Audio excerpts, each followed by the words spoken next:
great, another video where I'm defending the World Economic Forum. This is what I wanted to do with my life. My dear friend, JP Sears, one of my best friends in the whole world, has been doing a lot of content about Klaus Schwab and the World Economic Forum lately. And he personally invited me to do a response to some of his videos. Specifically, his video titled, "Is Klaus Schwab the Most Dangerous Man in the World?" Now, credit to JP, he said to me that if he has a worldview that was incorrect or based on false information, he would like to know that. And I take that stance too. If there is ever an opinion that I hold or a belief that I have that is incorrect, I want to know about it. And that's what causes me to keep questioning my assumptions and keep pursuing truth. Now, if you follow my work, you know that my primary content is speaking to entrepreneurs. The reason why content like this matters for entrepreneurs is because there's a lot of fear in the marketplace right now. And there's especially a lot of fear among internet marketers right now. So if the conclusions about the fear in the world and the reasons to be scared were untrue, wouldn't you want to know? And it's my opinion that a lot of opinions that my peers have about how bad the world is about to get is based in false information. And that's what I think you're gonna see as we analyze JP's video about Klaus Schwab being the most dangerous man in the world. You might remember Klaus Schwab as the puddle of liquefied feces who said, by 2030, you'll own nothing and be happy about it. Gotta give it to JP.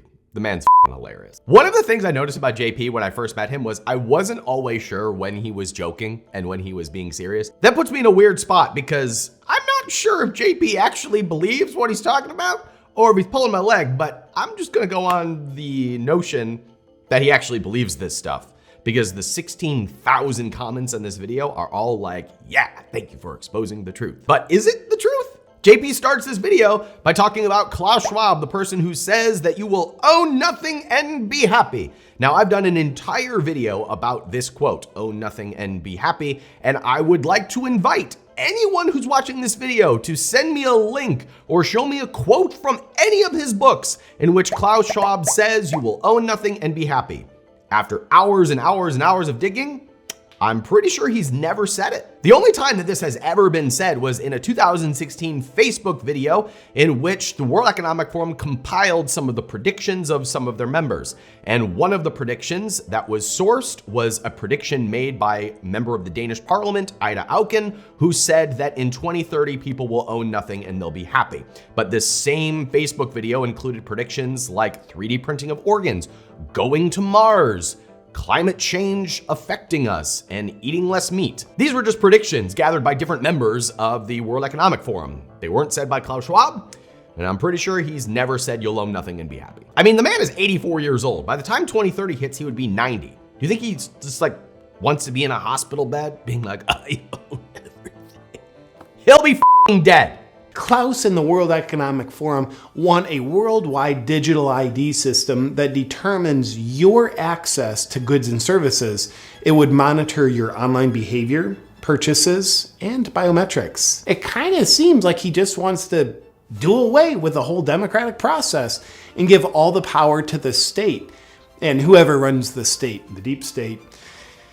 But that's based on both his words and actions, so it's probably an inaccurate observation. Okay, let's talk about this one. Now, JP's right about one thing. The World Economic Forum has talked about a digital ID, and the infographic that he shared on his screen was produced by the World Economic Forum. But the headline that JP just shared, where's that from?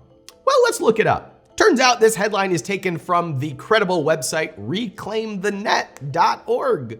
I'm just gonna go ahead and let you look that one up. Now, it should also be noted that the World Economic Forum has also said that there are dangers and downsides to digital IDs as well. In fact, the World Economic Forum published this article in which they were criticizing how the Kenyan government rolled out a digital ID, or at least attempted to.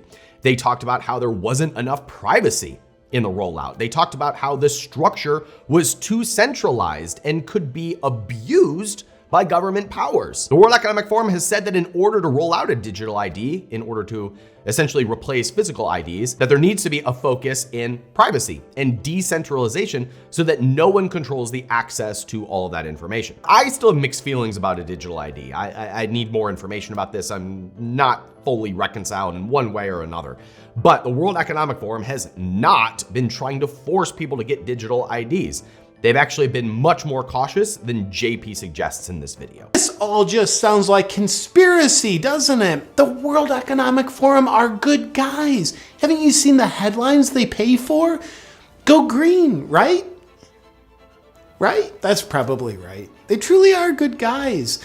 Accordingly, you'll be excited to hear that the lineup of World Economic Forum speakers at their annual gathering of elites in Davos included such benevolent humanitarians like Xi Jinping, the leader of the Chinese Communist Party, who's currently committing genocide, Anthony Fauci, who's arguably currently involved in crimes against humanity, and Bill Gates, who's arguably currently involved in crimes against humanity, and Australian Prime Minister Scott Morrison, who's arguably currently involved in crimes against humanity. What a great lineup! Actually, Prime Minister Morrison and Dr. Anthony Fauci have never spoken at a Davos annual event. Bill Gates has spoken at an annual event once in 2009 and once in 2022, 3 months after JP released this video.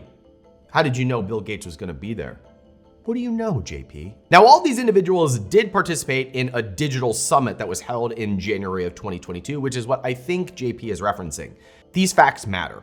When JP says that they all spoke at the Davos annual event, the truth is that at the time of JP's video, the World Economic Forum hadn't even held a Davos annual event in almost 2 years. And I'm pretty sure that JP just looked at the people who were speaking at this digital summit, handpicked the ones that he didn't like, and then spoke about it in order to create a narrative that it was a bunch of bad actors. A good example of this is in January of 2020 at the last Davos annual event. The keynote speaker was Donald Trump. Yes, Donald Trump has spoken at the World Economic Forum twice.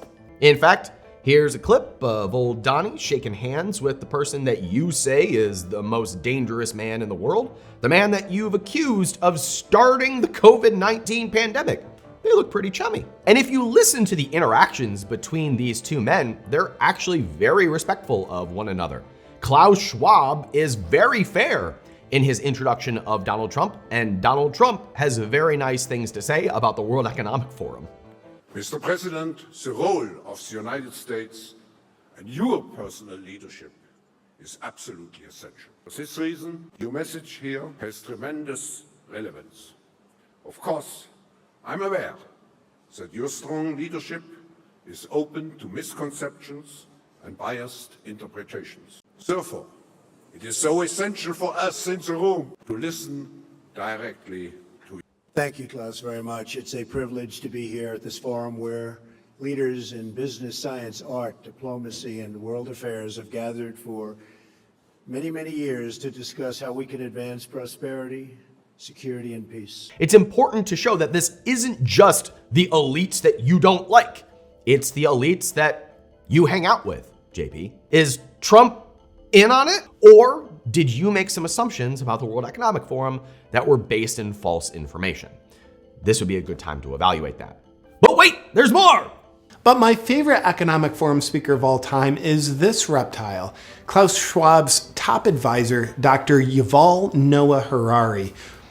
Let's see what he has to say. Data might enable human elites to do something even more radical than just build digital dictatorships. By hacking organisms, elites may gain the power to re-engineer the future of life itself. Because once you can hack something, you can usually also engineer it. Elites hacking organisms and re-engineering life itself? Well, he's not talking about doing that to people, is he? But soon, at least some corporations and governments will be able to systematically hack all the people. Well, I guess he was talking about doing that to people. JP, did you even go back and watch Yuval's speech? Or did you just hand select the clips that sounded dangerous and put them into a video? Actually, I know that's what you did because you sent me the reference material that you used for this video, and it was a video clip that just took the scariest parts of his speech. Well, I went back and watched his talk, the whole fucking thing. And guess what? The entire speech is a warning about where we're going and how much power we might be giving to governments if we don't slow down this trend. In fact, here's a clip of him talking about how democracy needs to be defended and how we need to get control of how we share our data in order to defend democracy and not lead to a digital dictatorship. Democracy generally outperformed dictatorship because democracy was better at processing data and making decisions. Now, given the technological conditions of the 20th century, distributed data processing worked better than centralized data processing, which is one of the main reasons why democracy outperformed dictatorship and why, for example, the US economy outperformed the Soviet economy. And here's a clip of Yuval Harari saying, I don't know who should control this data, but I don't think that we should give it to dictators because we don't need to give the government more power or control. Now, I don't think we should give these musicians most sophisticated instruments to play on. And I certainly don't think they are ready to be entrusted with the future of life in the universe, especially as many politicians and governments seem incapable of producing meaningful visions for the future. And if you don't believe me that this entire speech was a warning, here's a clip of the host of the event saying, the future that you cast is sounding quite scary. You paint this picture of a future that's quite scary. How soon do you expect that future to be here? Are we talking about 2 years, 20 years, 200 years? Literally the entire speech that JP is referencing is him standing up in front of some of the world's most influential people and saying, guys, I got some bad news. We may be headed for a digital dictatorship if we don't get control of this now, and we should probably do something about this. JP, the dude agrees with you. You are making him sound like he's saying something that he isn't. He's literally on your side. But you have a story in your mind that he's Klaus Schwab's top advisor, and since Klaus Schwab is evil, he must be evil too. Sponsoring partners of the World Economic Forum's Young Global Leaders program have been the Bill and Melinda Gates Foundation and Google. I wonder why Google censors and shapes information to be in exact support of the World Economic Forum's narrative. Okay, just as a side note, don't you find it ironic that JP is doing a video criticizing the World Economic Forum that has 2.1 million views, that is based in misinformation, and it's on a Google platform, and he's saying that Google censors all the material about the World Economic Forum? Isn't that just a little ironic? It's probably nothing, but consider this. Blackrock is an investment firm with $9 trillion under management, which is a higher GDP than every country on Earth, aside from the US and China. Therefore, it turns out BlackRock has more political and financial influence than the Federal Reserve and most governments. Sounds cool, but what's the connection with a World Economic Forum? Well, again, and it's probably nothing, but BlackRock CEO Larry Fink is also just a board member of the World Economic Forum. In one of Joe Biden's first appointees once he took office, he named Brian Deese to be the director of National Economic Council. Brian Deese came from BlackRock, where he was a global head of sustainable investing, and now he's Biden's main advisor for economic policy. Now, JP is right that there are executives from BlackRock who are now economic advisors to the Biden administration, but this is nothing new.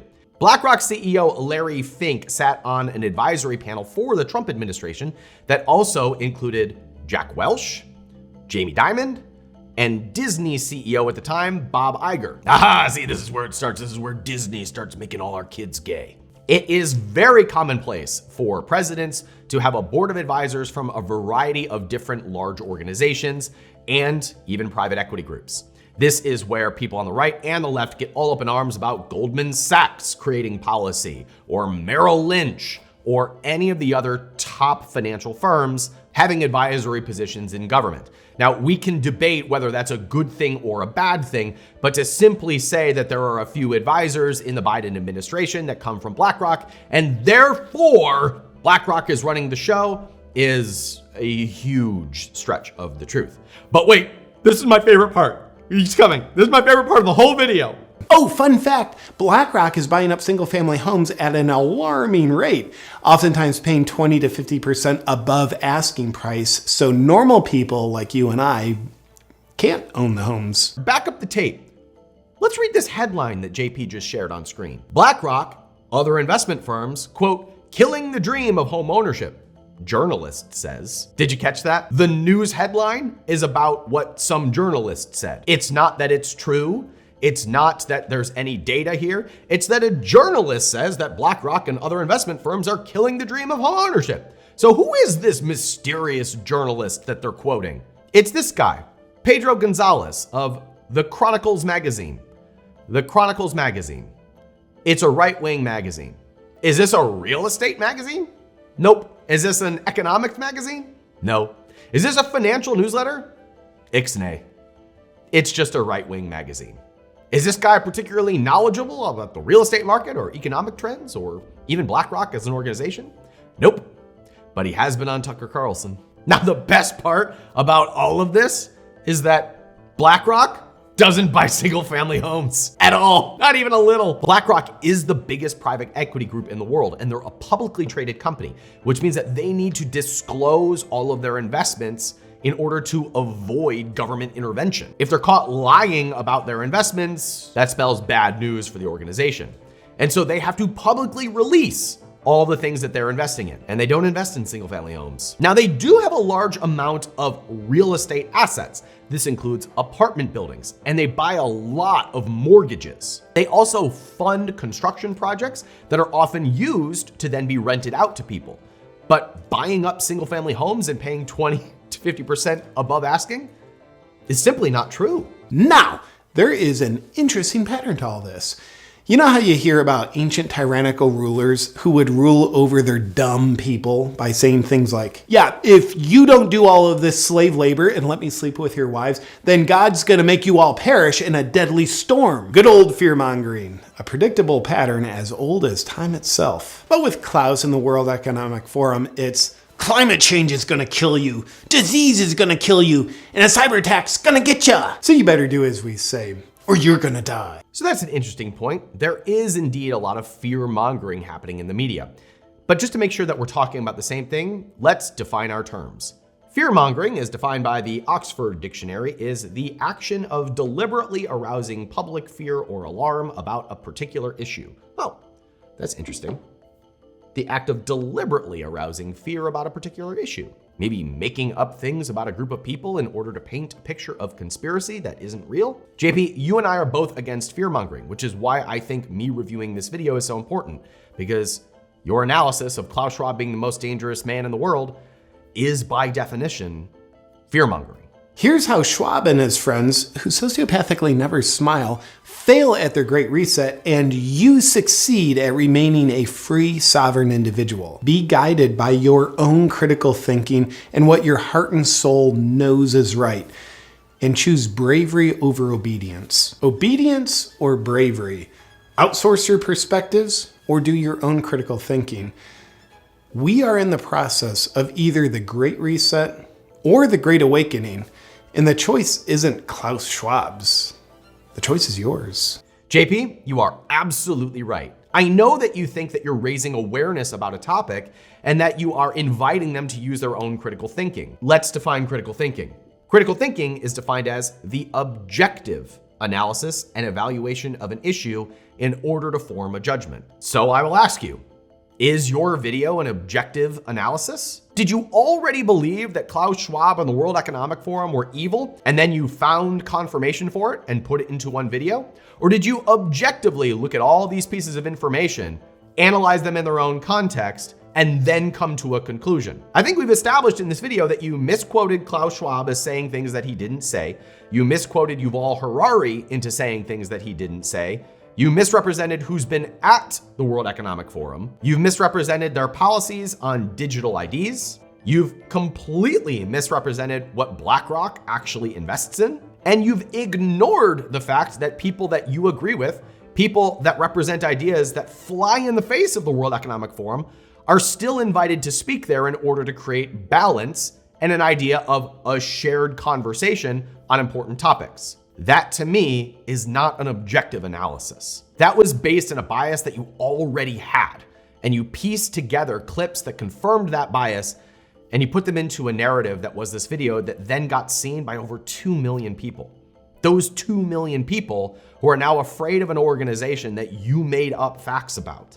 We all have confirmation bias to some extent. And that's often why we feel so divided and afraid. When we feel afraid and we see headlines coming from Fox News or from the JP Sears channel that confirm our fear, it makes us point fingers at other people. And when that fear is based in misinformation, that's not freedom. We're actually slaves to false information. So since you and I agree that it's so important to cultivate freedom, especially in times like now, I'd like to invite you to admit to your audience that you based this video on information that you now know was not true. Or if you decide to dive deeper into this and you confirm the bias that you have, feel free to send me those resources because I'm open to changing my mind. JP, you're one of my best friends. I respect the absolute hell out of you. And that's why this video needed to happen. I just want to take a moment to thank our sponsor for this video, Klaus Schwab, and his new book, The Great Narrative, which is in stores now on Amazon or your favorite retailer. Since so many people think that the only way that I would come to these objective conclusions is if I'm sponsored by the World Economic Forum, why not own it? Klaus, you wrote a great book that I haven't read yet called The Great Narrative. Buy it at bookstores today.